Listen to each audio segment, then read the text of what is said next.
आप सभी सम्मानित साथियों को मेरा सादर जय भीम है। आप सभी के बीच में मैं डॉक्टर B.R. अम्बेडकर साहब के कहे गए कुछ कथनों को लेकर के आया हूँ। इन कहे हुए कथनों को सभी के बीच पहुँचाने के लिए थोड़ा कष्ट जरूर करें, सभी को शेयर करें, क्योंकि बाबा साहब का इतिहास आज के टाइम पर बताना बहुत ही अनिवार्य हो गया है। अनिवार्य इसलिए हो गया है, बाबा साहब ने कहा था कि अगर आप पेड़ लगा करके पानी नहीं देते हैं तो पेड़ सूख जाएगा, और अगर किसी व्यक्ति की विचारधारा को प्रचार प्रसार नहीं देते हैं तो व्यक्ति की विचारधारा भी खत्म हो जाएगी, वह व्यक्ति भी मर जाएगा। बाबा साहब के कहे हुए कथन मैं मानता हूँ कि कुछ कहे जाने वाले हिंदुओं के साथ मेरा कुछ बातों में मतभेद है, लेकिन आपके सामने प्रतिज्ञा करता हूँ कि आपने देश की रक्षा के लिए मैं अपनी जान भी दे दूंगा।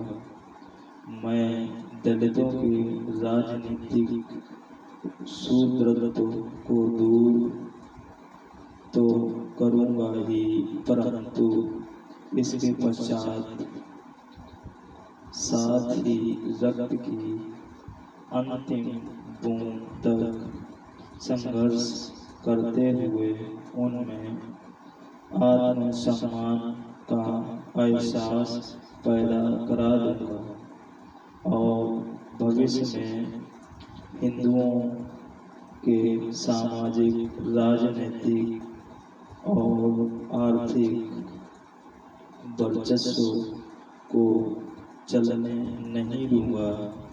मैं जिन अछूतों के प्रतिनिधित्व के रूप में यहाँ उपस्थित हुआ हूँ, उनकी संख्या हिंदुस्तान की कुल जनसंख्या का 5वां भाग है, अर्थात ब्रिटेन और फ्रांस की कुछ कुल संख्या के बराबर है।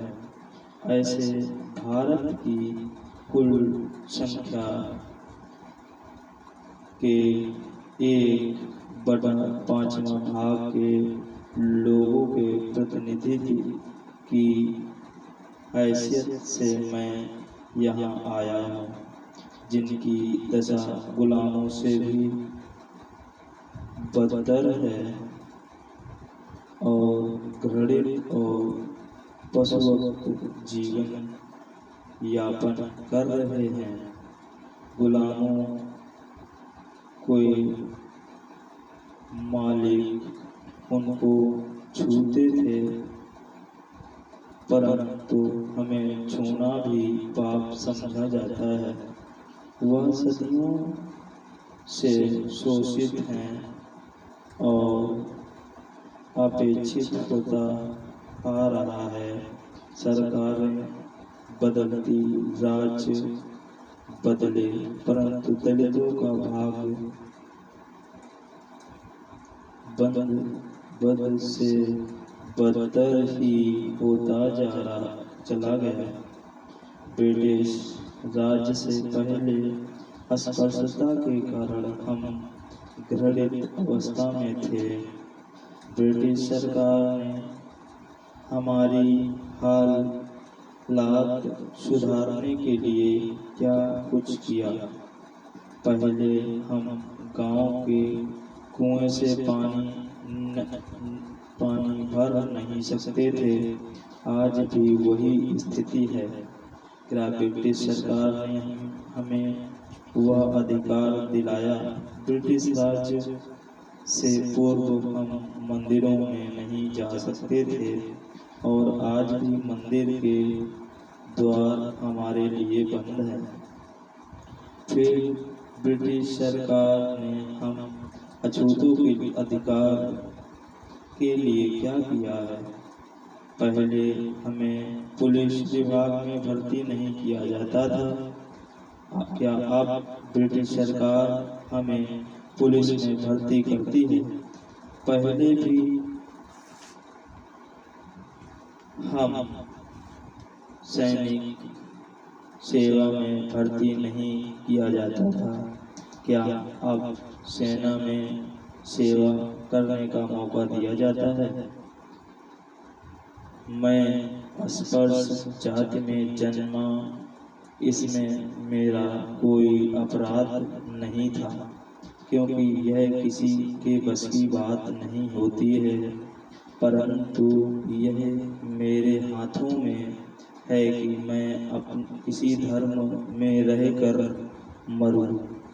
इसलिए अस्वस्थ होते हुए कहता हूँ, मेरी मृत्यु हिंदू धर्म में रहते हुए नहीं होगी। जनता का चार निश्चित श्रेणियों में वर्गीकरण असंभव है। यह इस बात से प्रमाणित है कि मूल 4 वर्ण अब 4000 जातियां बन गई हैं। ब्राह्मण, क्षत्रिय, वैश्य, शूद्र जैसे नाम हैं, जो प्रत्येक हिंदू के मन में एक निश्चित एक एवं स्थिर भावना के साथ जुड़े हुए हैं।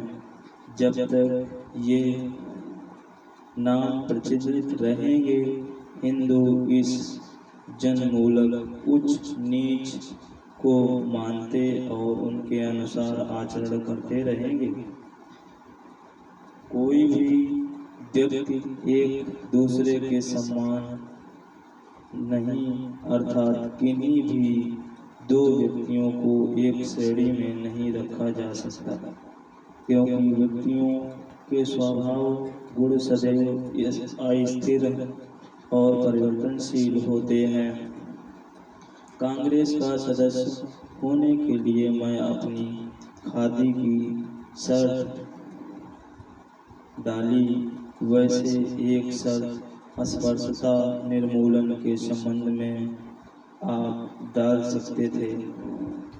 प्रत्येक कांग्रेस सदस्य एक दलित लड़के को अपने घर में रखे अथवा अपने घर खाना खाने को बुलाए अथवा घरेलू कामकाज के लिए दलित स्त्री की नियुक्ति करे।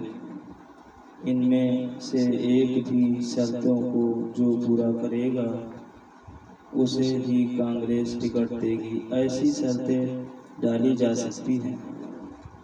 इस प्रकरण में लखन खलनायक